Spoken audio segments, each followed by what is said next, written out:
الحمد لله رب العالمين۔ امام ربانی مجدد میں لکھا ہے کہ 15 شعبان کی رات سال کے بجٹ کی رات ہوتی ہے۔ اس کی آسان مثال یہ ہے کہ ہر ملک میں ایک بجٹ ہوتا ہے جو آئندہ سال کا لائحہ عمل طے کرتا ہے کہ آنے والے سالوں میں ہمیں کیا کیا کام کرنے ہیں۔ ہر ملک میں یہ بجٹ بنتا ہے اور پھر جب وہ بجٹ بن جاتا ہے تو مختلف ادارے اس کی روشنی میں اس کی پالیسی میں آگے کام کرنا شروع کر دیتے ہیں۔ اللہ رب العزت کے ہاں بھی یہ نظام ہے کہ آنے والے سال میں جو کام ہونے ہوتے ہیں ان کی ایک فہرست بنوائی جاتی ہے۔ جو بچے پیدا ہونے ہوتے ہیں، جو انسان فوت ہونے ہوتے ہیں، بندے کو جو رزق ملتا ہے، جو حادثات پیش آتے ہیں، بیماریاں آتی ہیں، عزت ملتی ہے، ذلت ملتی ہے، آنے والے سال کی جو بھی ایکٹیویٹیز ہیں ان کی ایک فہرست بنائی جاتی ہے۔ اس لیے نبی اسلام نے ارشاد فرمایا کہ میرا جی چاہتا ہے کہ میں اس دن روزے سے ہوں جب آئندہ سال کے مردوں کی فہرست بنائی۔ ہم نہیں جانتے کہ آنے والے سال میں کن لوگوں کے نام درج ہوں گے۔ انسان کو اپنی موت کا کچھ پتہ نہیں ہے۔ تو ایک تو آنے والے سال کی بجٹ کی رات۔ اب اگر غور کریں تو ہماری جتنی پریشانیاں ہیں وہ انہی سے متعلق۔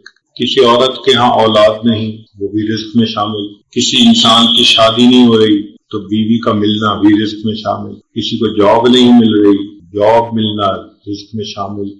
تو اگر آپ دیکھیں تو ہماری اکثر و بیشتر پریشانیاں رزق ہی سے متعلق ہوتی ہیں۔ کہیں بیٹی کا رشتہ نہیں ملتا، کہیں بیوی کو خامد کی محبت نہیں ملتی، کہیں خامد کو بیوی کی وفا نہیں ملتی، کسی کا کاروبار اچھا نہیں چلتا، کوئی قرضوں میں دبا ہوا ہے، کوئی محنت کے باوجود کچھ نہیں کما پاتا، بچوں کو پڑھائی نہیں کرا سکتا۔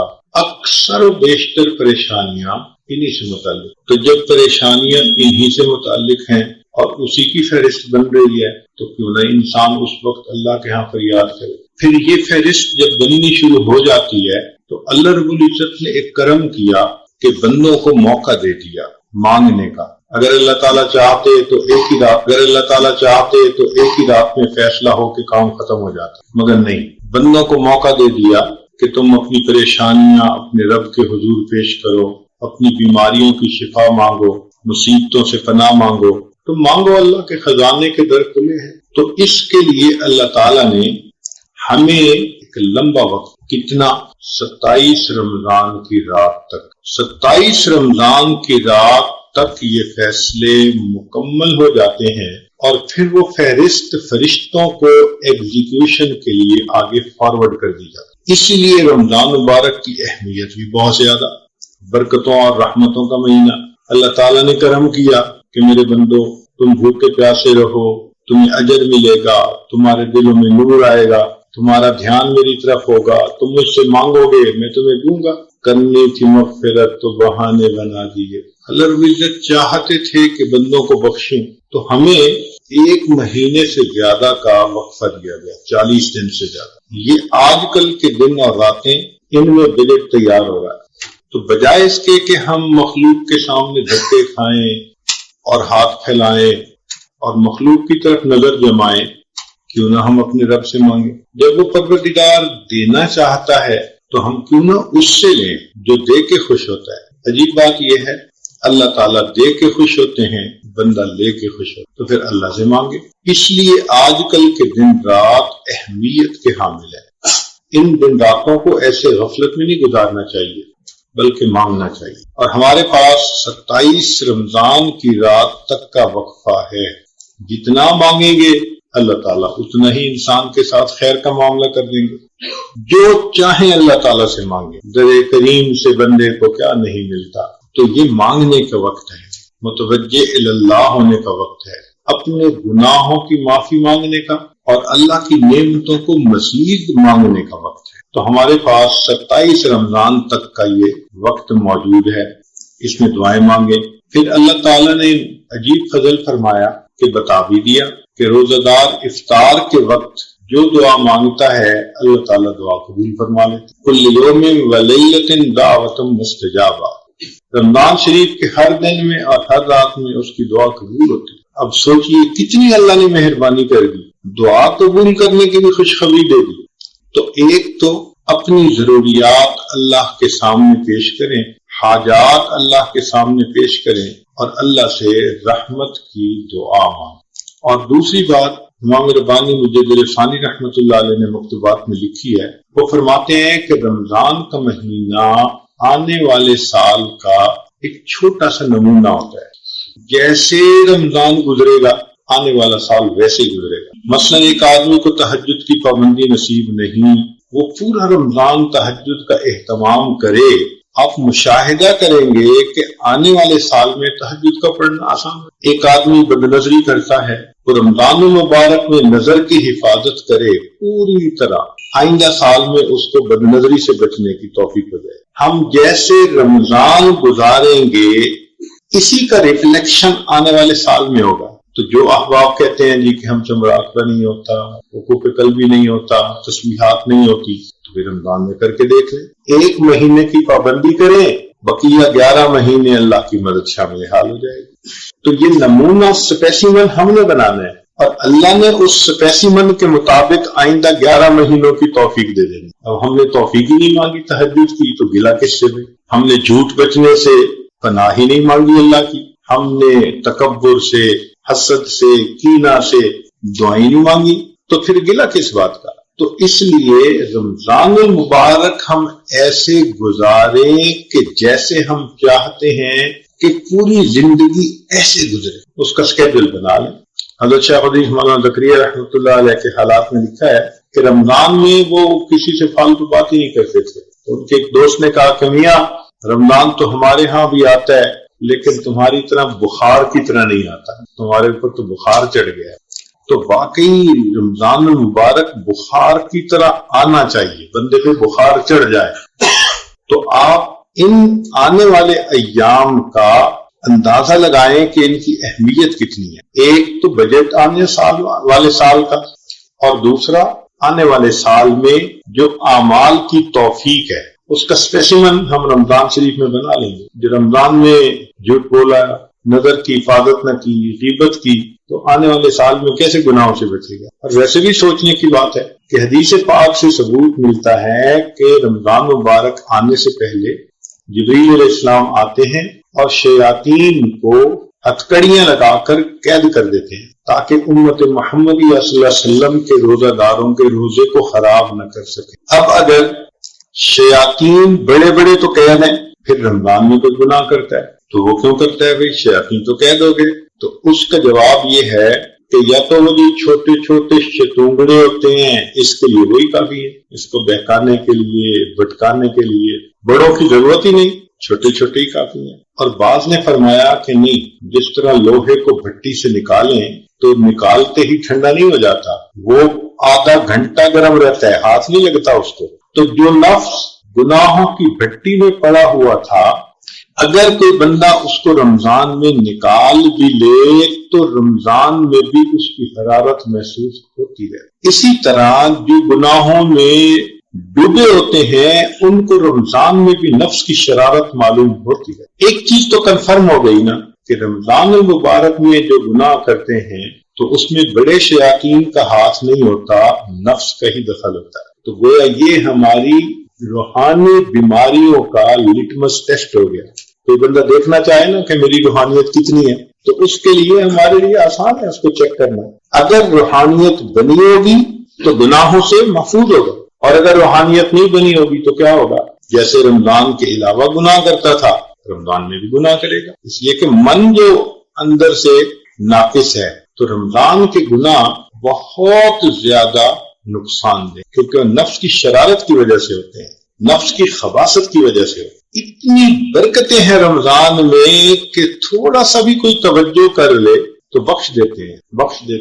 نبی علیہ السلام نے ایک قبیلے کا نام لیا جو مدینہ طیبہ میں بکریاں پالنے میں بڑا مشہور تھا، بنی کلب اس کا نام تھا قبیلے کا۔ ہر گھر کے لوگوں کے پاس سینکڑوں بکریاں، اور جب قبیلے کی بکریاں نکلتی تھیں تو 2 پہاڑوں کے درمیان کی وادی کو بھر دیتی تھی، اتنی بکریاں تھیں۔ اب جب دو پہاڑوں کے درمیان کی وادی کو بھر دیتی تھی تو ان کے بال کتنے ہوں گے؟ نبی علیہ السلام نے فرمایا کہ رمضان مبارک کی ہر رات میں بنو کلب قبیلے کی بکریوں کے بالوں کے برابر جہنم سے بری کر دیا جاتا۔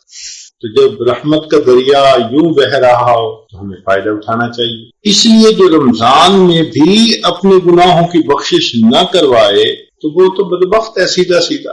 دیکھیں نا، ماں بچے سے محبت کرتی ہے، کوئی اس کے بیٹے کو گالی دے کے تو دکھائے، کیسے شیرنی کی طرح پڑ جائے گی، تو ہوتا کون ہے میرے بیٹے کو گالی دینے والا؟ برداشت نہیں کر سکتی کہ میرے بچے کو یہ لفظ کیسے بولا۔ تو محبت لفظ سننے نہیں دیتی کہ اگر ماں کے سامنے اس کے بیٹے کو کوئی گالی دے، لیکن جب ماں کا دل دکھی ہوتا ہے، نا امید ہوتا ہے، ٹوٹا ہوا ہوتا ہے، پھر اگر کوئی اس کے سامنے گالی دیتا ہے نا اس کے بچے کو، تو وہ پھر اس کا دل بھی اس پر آمین کہہ رہا ہوتا ہے۔ بہو یہی صورت کہ جبریل علیہ السلام آئے، دعا مانگی، برباد ہو جائے وہ شخص جس نے رمضان کا مہینہ پایا اور اپنی مغفرت نہ کروائی۔ اور اللہ کے نبی صلی اللہ علیہ وسلم نے یہ بات سن کر فرمایا آمین۔ اس کا مطلب ہے رمضان میں عبادت کی کوشش نہ کرنے والے سے اللہ کے حبیب صلی اللہ علیہ وسلم کا دل کتنا دکھی ہوتا ہے، کتنا دل ٹوٹتا ہے اس سے کہ ایسا رحمت کا مہینہ اور پھر غفلت۔ تو یہ وقت ہمارا 27 رمضان تک۔ اب رمضان مبارک میں اللہ کے بندے عبادت کرتے ہیں، نیکی کرتے ہیں، تو ایک دستور ہے کہ مزدور کو مزدوری کا اجر ملتا ہے، مزدور کو مزدوری کا اجر ملتا ہے۔ اور آپ نے دیکھا ہوگا کہ جب کوئی نمایاں کام کرتا ہے تو انعام دینے کے لیے اس کو پریزیڈنٹ ہاؤس بلاتے ہیں اور پرائم منسٹر ہاؤس بلاتے ہیں کہ جی آپ کو فلاں میڈل دیا جائے گا، آپ کو انعام دیا جائے گا۔ جیسے یہ دستور ہے نا، بالکل اللہ تعالیٰ کے ہاں یہی دستور کہ جو رمضان المبارک میں عبادت کریں گے اللہ تعالیٰ ان کو رمضان کے بعد اپنے گھر انعام کے لیے بلاتے ہیں، آؤ میرے گھر بیت اللہ کی۔ چنانچہ حج حقیقت میں رمضان کے انعام ملنے کی ایک کنووکیشن ہے، ایک سیریمنی ہے کہ ساری دنیا میں جنہوں نے رمضان مزے کا گزارا ان کو مالک الملک اپنے گھر بلا لیتا ہے، آؤ میرے بندو میں تمہیں انعام دینا چاہتا ہوں۔ تو ہمارے مشائخ نے ایک لفظ بولا، رمضان کام کا مہینہ، ذی الحجہ انعام کا مہینہ۔ رمضان المبارک کام کا مہینہ اور ذی الحجہ انعام کا مہینہ۔ درمیان میں وقفہ دے دیا 2 مہینوں کا۔ وہ کیوں؟ کہ اگر پہلی شوال کو حج ہوتا تو پہنچتا کون؟ انسان تھے نا، ساری دنیا سے آنا تھا، کسی نے پیدل چل کے، کسی نے سواری پر، کسی نے بحری جہاز، کسی نے ہوائی جہاز، یاتین من کل فج عمیق، تو ان کو وقت درکار تھا۔ تو اللہ تعالیٰ نے درمیان میں سفر کا ٹائم دے دیا کہ یہ جو تمہارا شوال کا مہینہ، ذی قعدہ کا مہینہ ہے، یہ تم سفر کرو اور میرے گھر پہنچو۔ اور جب پہنچو گے تو پہلی ذی الحجہ سے ایک مہینہ شروع ہوگا، وہ عجیب 10 راتیں ہیں، عجیب 10 راتیں کہ اللہ رب العزت نے قرآن پاک میں ان کی قسم کھائی، والفجر ولیال عشر۔ اللہ، یعنی اتنے اللہ تعالیٰ خوش ہوتے ہیں، کیوں؟ ساری دنیا کے چاہنے والے گھر میں جو آئے بیٹھے ہیں، گھر میں شادی کا فنکشن ہو، سارے مہمان آ جائیں تو گھر کے لوگ میزبان کتنے خوش ہوتے ہیں۔ اسی طرح ساری دنیا سے اللہ کے چاہنے والے اللہ کے گھر میں اکٹھے ہوتے ہیں، اللہ تعالیٰ کو خوشی ہوتی ہے، اس لیے ان 10 دن کی قسم کھائی۔ اللہ اکبر کبیرہ۔ آپ سوچیں کہ حج کوئی نماز پڑھنے کا نام نہیں ہے کہ بندہ سمجھے ہم وہاں جائیں گے اور بیت اللہ میں 2 رکعت نماز پڑھیں گے ہماری حج ہو جائے گی۔ حج نماز کا نام نہیں ہے۔ حج کس کا نام ہے؟ میدان عرفات میں 9 ذی الحجہ کو ظہر سے لے کے مغرب کے درمیان تک جو بندہ پہنچ گیا احرام باندھ کے، اس کا گویا حج ہوگا۔ یہ وقوف اعظم ہے حج کا، رکن اعظم ہے حج۔ اگر نماز ہوتی تو کتنے لوگوں کے وضو نہ ہوتے، اور کئی ہم جیسے کمزور وضو کرتے پھر رہے ہوتے، اور کئی عورتیں اتنے سفر کر کے وہاں جاتی اور ان کو نماز ہی نہ پڑھنی ہوتی تو ان کے تو حج ہی نہ ہو سکے۔ رب کریم کتنے مہربان ہے، حتیٰ کہ بیمار بندہ اور بے ہوش بندہ بھی اگر عرفات میں پہنچ جائے تو اس کا بھی وقوف ہو جاتا ہے۔ وہ کتنے مہربان پروردگار ہے، مانگو۔ چنانچہ نبی علیہ السلام نے ارشاد فرمایا کہ میں نے شیطان کو اتنا ذلیل ہوتے کبھی نہیں دیکھا. یا تو بدر کے دن دیکھا تھا ذلیل ہو گیا تھا، اور یا پھر میں نے اس کو دیکھا کہ عرفات کے دن جتنا شیطان ذلیل ہوتا ہے اتنا کبھی نہیں ہوتا. چیختا ہے، چلاتا ہے، مٹی سر میں ڈالتا ہے، میری سالوں کی محنت ضائع. اور اللہ رب العزت بندوں کو معاف کر دیتے. اب ایک نقطے کی بات سنیے گا کہ حج پہ تو جو پہنچنے والے ان کو تو اللہ تعالیٰ عطا کریں گے، مگر جب فیور کرنی ہے نا کسی کی تو پھر اس کے لیے ذرا اور حساب ہوتا ہے. نبی علیہ الصلوۃ والسلام نے اپنی امت کی عجیب فیور کی. کیا کہ نبی علیہ السلام نے ایک دعا مانگی، اللہ حاجی کی بھی مغفرت فرما، اللہ حاجی کی بھی مغفرت فرما، اور جس کی مغفرت کی حاجی دعا کرے اس کی بھی مغفرت فرما. قیامت تک کے لیے جتنے حاجی ہوں گے ان کی دعاؤں پر نبی علیہ السلام کی دعا کا سایہ ہے.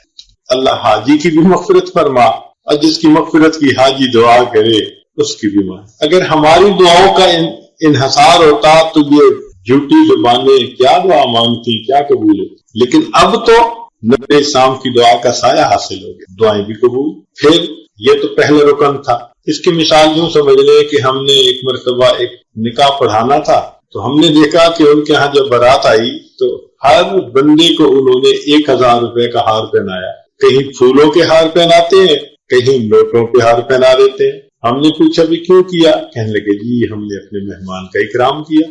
تو میں نے کہا اچھا، ہمیں بات ایک سمجھ میں آ گئی. کیا؟ میں نے کہا بات سمجھ میں یہ آئی کہ تمہارے گھر مہمان آنا تھا تو تم نے اس کے گلے میں 1000 روپے کا نوٹوں کے ہار ڈال دیے. اللہ تعالیٰ بھی اپنے گھر بلاتے ہیں اور اپنے گھر سے آنے سے پہلے میدان عرفات میں بلا کے کہتے ہیں کہ میں تمہیں کیا ہار پہناؤں، تم خود جو پہننا چاہتے ہو، جتنا مانگنا چاہتے ہو میرے بندو مانگو، میں تمہاری مرضی کے مطابق تمہیں عطا کروں. بندوں کو اختیار دے دیا. جب ہم نے کر لیا موقوف عرفات تو فرمایا آؤ بھائی میدان منا میں تم ذرا 2-3 دن ٹھہرو. تم 2 دشمنوں کو جانتے ہو نا؟ یا اللہ کون سے؟ ایک نفس بھی دشمن ہے، ایک شیطان بھی دشمن ہے. تو بھی ان دشمنوں سے برات کا اظہار کرو نا. ایک تو تم قربانی کرو جیسے نفس پہ چھری پھیر رہے ہو، اور دوسرا شیطان کو کنکری مارو، نفرت کا اظہار کرو کہ تم ہمارے ہو. شیطان کو کنکری مارنے پر اجر کتنا بڑا. وہ کہا نے لکھا کہ شیطان کو ٹوٹل سب دنوں میں 70 کے قریب کنکریاں لگتی ہیں ٹوٹل. ہر کنکری کے بدلے اتنا بڑا گناہ معاف ہوتا ہے. اگر وہ معاف نہ ہوتا اس بندے کو یقیناً جہنم میں لے جانے کا سبب بنتا. اتنا بڑا گناہ معاف ہوتا تو 70 کبیرہ گناہ معاف ہو. سبحان اللہ. یا اللہ اب تو ہم نے شیطان سے بھی نفرت کا اظہار کر لیا اور جانور بھی ذبح کر دیا، خواہشات کے گلے بھی چھری پھیر دی. تو میں ہاں تم ہمارے ہو نا، اب آؤ ہمارے گھر میں. کیا کام رہ گیا؟ تو میں تم نے ہمارا دیدار نہیں کرنا، ہم سے ملاقات نہیں کرنی. اس لیے اس طواف کا نام بھی طواف زیارت رکھا گیا. آنکھ والا تیرے دیوبند کا تماشا دیکھے، دیدہ ایک اور کو کیا آئے نظر کیا دے. تو یہ طواف زیارت حقیقت میں رمضان کا انعام. تو یہ سٹوری شروع ہوتی ہے 15 شعبان سے اور اس کا عروج ہوتا ہے طواف زیارت کی. پھر طواف زیارت کے بعد جتنے دن رہنا ہے رہو، طواف ودا کرو، پھر اپنے گھروں کو جاؤ. سبحان اللہ تیری شان. تو رمضان المبارک کام کا مہینہ اور ذی الحجہ انعام کا مہینہ. یہ وجہ تھی کہ اللہ کے حبیب صلی اللہ علیہ وسلم رمضان مبارک کے آنے کا انتظار فرماتے تھے. 2 مہینے پہلے سے دعا مانگتے تھے، اللہم بارک لنا فی رجب و شعبان وبلغنا رمضان. تو 2 مہینے پہلے سے دعا مانگ رہے ہیں تو نبی علیہ السلام اہمیت جانتے ہیں نا کہ رمضان کی اہمیت کیا ہے. آپ رمضان میں خوب محنت کریں. 1 مہینہ ہے نا، 1 مہینے میں انسان اگر گناہوں کو کرنا چھوڑ دے تو کون سا مشکل کام ہے. آئندہ پھر اللہ توفیق دے دیتے ہیں، چھڑوا دیتے ہیں. اس لیے یہ ہماری زندگی کا اہم مہینہ ہے. ہمارے اسلاف جب ایک دوسرے کا تذکرہ کرتے تھے نا تو کسی کی فضیلت کو بیان کرنا ہوتا اور کہتے ہو وہ تو اپنی زندگی کے 45 رمضان گزار چکا ہے. یعنی رمضان المبارک تک گزارنا ان کے نزدیک بزرگی کا معیار تھا کہ جی اس کو تو بڑا موقع ملا عبادت کرنے کا. وہ تو 45 رمضان گزار چکا ہے. اس لیے ہمارے اسلاف 6 مہینے رمضان کے آنے کا انتظار کرتے تھے. ہمارے اکابر 6 مہینے رمضان المبارک کے آنے کی دعائیں مانگتے تھے، اور جب رمضان گزر جاتا تھا تو بقیہ سال کے 6 مہینے رمضان کی قبولیت کی دعائیں مانگتے تھے. پورا سال ہی رمضان کی دعائیں مانگتے تھے. اس لیے رمضان المبارک کی برکتوں کا کہنا ہی کیا. حضرت علی رضی اللہ عنہ فرمایا کرتے تھے کہ اللہ تعالیٰ اپنے حبیب صلی اللہ علیہ وسلم کی امت کو عذاب دینا ہی نہیں چاہتے. اللہ تعالیٰ اپنے حبیب صلی اللہ علیہ وسلم کی امت کو عذاب دینا ہی نہیں چاہتے. تو کسی نے پوچھا دلیل کیا؟ فرمایا اگر عذاب دینا ہوتا اس امت کو رمضان کا مہینہ عطا نہ کرے. رمضان کا مہینہ دینے کا مقصد ہی یہی کہ کسی کو عذاب ہو ہی نہ، سب بخشے جائے. علماء نے لکھا ہے کہ یوسف علیہ السلام 12 بھائی تھے. احد عشرہ کوکبہ 11 بھائی اور 12ویں یوسف علیہ السلام، تو کل 12 ہو گئے. تو 12 بھائی تھے، 11 سے غلطی ہوئی مگر 12ویں کے صدقے 11 کی غلطی معاف ہو گئی. تو رمضان مبارک کی مثال یوسف علیہ السلام کی ہے جو 11 مہینے گناہ کر بیٹھتے ہیں. اگر رمضان کو صحیح طریقے سے گزار لیں تو اللہ اس رمضان کے مہینے کے صدقے 11 مہینوں کے گناہوں کو معاف فرما دے. اپنے لیے بھی دعا مانگیں، عزیز و اقارب کے لیے، امت کے لیے، دنیا کی نعمتیں مانگیں اور آخرت کی نعمتیں مانگیں، ہدایت مانگیں، ایمان مانگیں، جو جی میں آئے مانگیں، مگر مانگیں ضرور. یہ نہ ہو کہ اتنا ببرکت وقت آ کے گزر بھی جائے اور ہمیں احساس ہی نہ ہو کہ کوئی ہے. تو اللہ تعالیٰ ہمیں اس وقت کی قدر دانی کی توفیق عطا فرمائے. ابھی سے تیاری کر لیں. رمضان مبارک کی تیاری یہ نہیں ہوتی کہ بس گھر کے اندر گروسری ڈلوا لی اور کھانا پینا ہر چیز مہیا، یہ تیاری ہے. یہ تو ضرورت ہے. ضرورت الگ چیز ہوتی ہے، مقصد الگ چیز ہوتا ہے. اصل تو یہ کہ ابھی سے گناہوں کو چھوڑ کر توبہ کر کے عبادت، نفل، ذکر، تسبیح، تلاوت، ان تمام چیزوں کی پابندی شروع کر دیں. اور ابھی تو چند دن باقی رہ گئے. امام ربانی مجد الثانی رحمۃ اللہ علیہ نے مثال دی ہے. وہ فرماتے ہیں کہ جب دن نکلنا ہوتا ہے تو سورج طلوع ہونے سے 1.5-2 گھنٹے پہلے صبح صادق ہوتی ہے. تاریک رات کی حالت میں پاؤ پھٹتی ہے اور صبح کی روشنی نمودار ہونی شروع ہوتی ہے. اور پھر یہ روشنی بڑھتی ہے حتیٰ کہ سورج نکلنے سے 10-15 منٹ پہلے ایسے ہی روشنی ہوتی ہے جیسے کہ سورج نکلنے کے بعد کی روشنی. تجربہ اس طرح کہ اگر کسی بندے کو نماز پڑھنے میں دیر ہو جائے تو وہ آسمان کی طرف دیکھ کے کہیں قضا ہو گئی، لیکن چارٹ کو دیکھے گا تو پتہ چلے گا نہیں ابھی 10 منٹ ہیں. لیکن روشنی اتنی ہو چکی ہوتی ہے کہ بندہ محسوس کرتا ہے کہ سورج نکل چکا.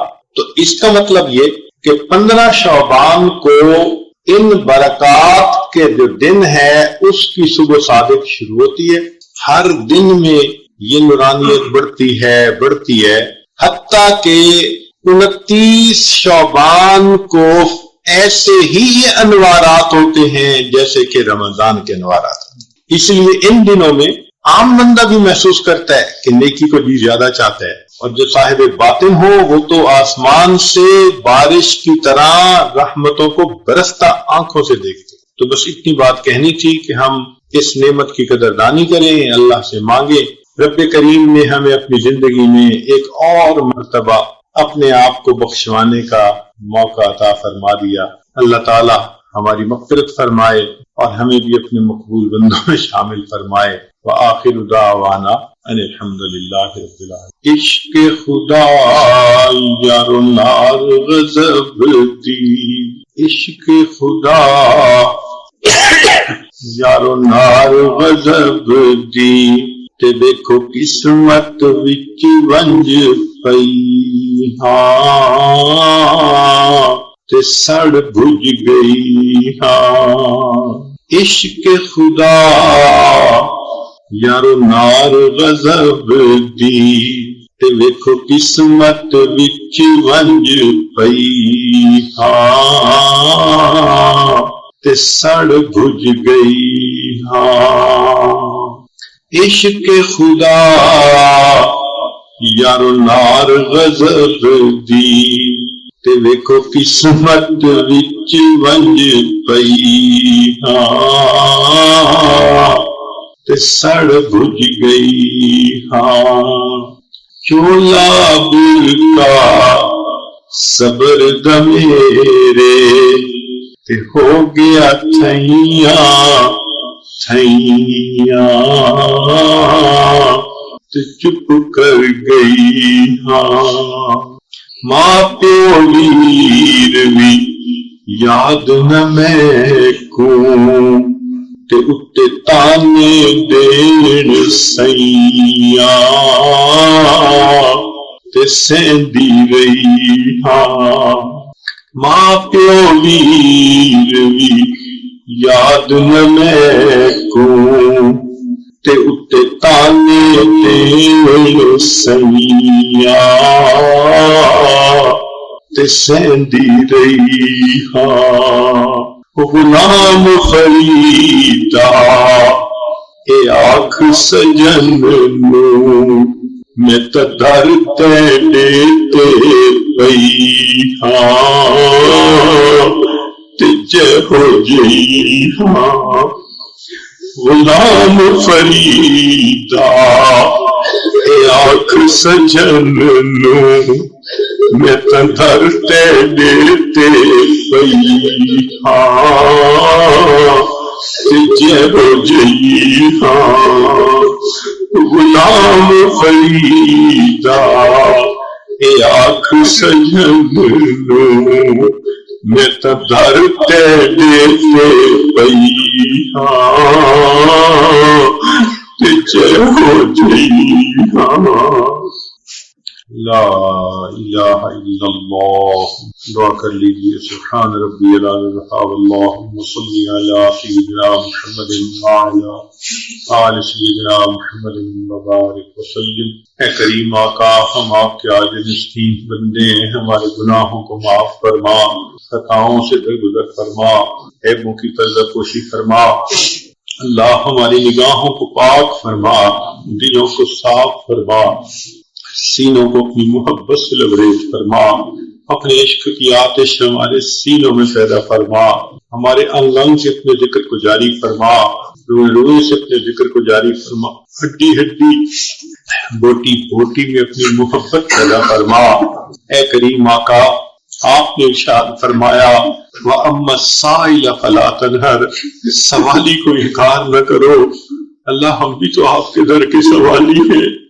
اللہ آپ بھی انکار نہ فرمائیے ہماری دعاؤں کو رد نہ کیجیے اللہ ان دعاؤں کو پھٹے کپڑے کی طرح منہ پہ نوار لیجیے میرے مولا ہم نے ہاتھ اٹھائے ہیں زبانیں جھوٹی ہیں نگاہیں میلی ہیں دل سیاہ ہے مگر آپ کو اپنا رب مانتے ہیں اللہ سمجھتے ہیں کہ حاجت روا آپ ہیں اور مشکل کشا آپ ہیں آپ کے در پہ حاضر ہیں میرے مولا آپ کو مدد کے لیے پکارتے ہیں اللہ ہمیں گناہوں کی ذلت سے بچا دیجیے طاعات کی عزت عطا فرما دیجیے سر کے بالوں سے لے کے پاؤں کے ناخنوں تک اللہ ہمیں سنتوں سے سجا دیجیے ہمارے بن کو معرفت سے منور فرما دیجیے مشکلات کو آسان فرما دیجیے بیماریوں کو شفا میں تبدیل فرما دیجیے رب کریم ہمارے ساتھ درگزر کا معاملہ فرما دیجیے اے اللہ یہ مقروض ہیں قرضے کی ادائیگی کی سبیل پیدا فرما بے اولادوں کو نیک اولاد عطا فرما جو صاحب اولاد ان کی اولادوں کو نیکوکار بنا فرما بردار بنا ماں باپ کی آنکھوں کی ٹھنڈک بنا جن گھروں میں جوان بچے بچیاں موجود ہیں ان بچوں کے مستقبل کو روشن فرما ماں باپ کے لیے فرض ادا کرنے آسان فرما اللہ ہمیں بھی بار بار اپنے گھر کا دیدار عطا فرما قبولیت والی حاضری نصیب فرما اپنے حبیب صلی اللہ علیہ وسلم کے در کی حاضری نصیب فرما اے کریم آقا رمضان مبارک کا مہینہ قریب آ چکا اللہ ہمیں اس مہینے کو صحیح محبت کے ساتھ عبادت کے ساتھ گزارنے کی توفیق عطا فرما، اور اللہ پھر مزدوری پر انعام بھی عطا فرما، ہماری امیدوں سے بڑھ کر عطا فرما، اللہ ہمیں بھی اپنے چاہنے والوں میں شمار فرما۔ میرے مولا عمر گزرتی جا رہی ہے، ہمیں ایمان حقیقی کی حلاوت کب نصیب ہوگی، سجدے کا سرور کب نصیب ہوگا، قرآن پاک کی لذت کب نصیب ہوگی۔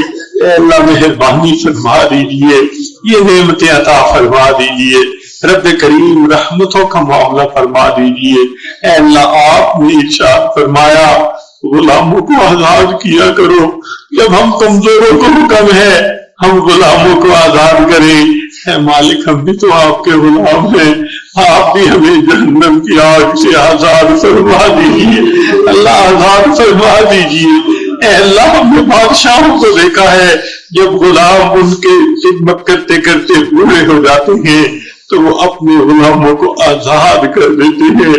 میرے مولا کلمہ پڑھتے پڑھتے بال تو سفید ہم بھی کر بیٹھے ہیں، میرے مولا بال تو سفید ہم بھی کر بیٹھے، اللہ آپ کے یہ غلام بوڑھے ہو گئے، اللہ آپ ان کو جہنم کی آگ سے آزاد فرما دیجیے، اللہ جہنم کی آگ سے آزاد فرما دیجیے۔